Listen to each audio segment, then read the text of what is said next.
Alright mga amigos, kamakailan nga lamang po pumotok ang mga balita na ang Amerikanong tatalo daw po kay Naoya Inoue ay ang undefeated featherweight WBA number 1 contender na si Bruce "Shushu" Carrington.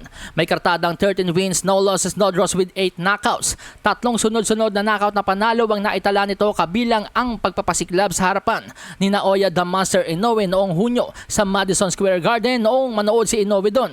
Isang impresibong 8-round TKO kontra kay Brian De Gracia ang ipinamalas ni Bruce Carrington sa harap ni Inoue.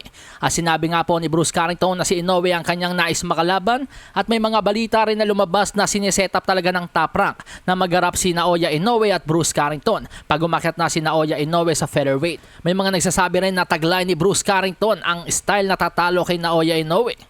Pero ngayong araw po, tila mali yata ang ilang mga boxing expert na nagsasabing nasa level na daw po ni 2-division undisputed champion Naoya Inoue itong si Bruce Carrington.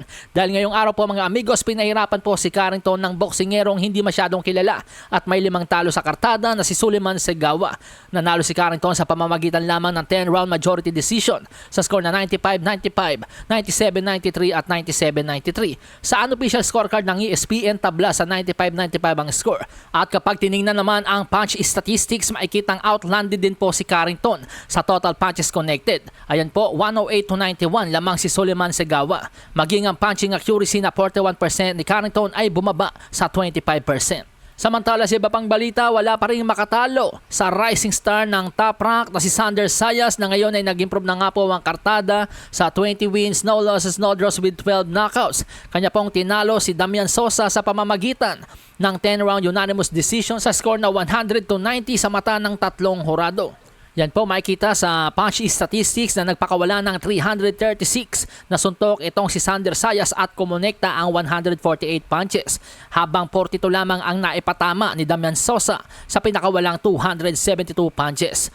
Sa ngayon, number 3 contender na po sa WBO Super Welterweight Division itong si Sander Zayas. So ibig sabihin po mga amigos, posibleng 1 or 2 laban na lang po ay mabibigyan na ito ng chance sa world title fight. Sa hinang baraha, patunayan mo sa'kin ha. Sino man ang mabunot na kalaban, di ka tatakbo ha. Sa bayan ko sa bayan, papalaga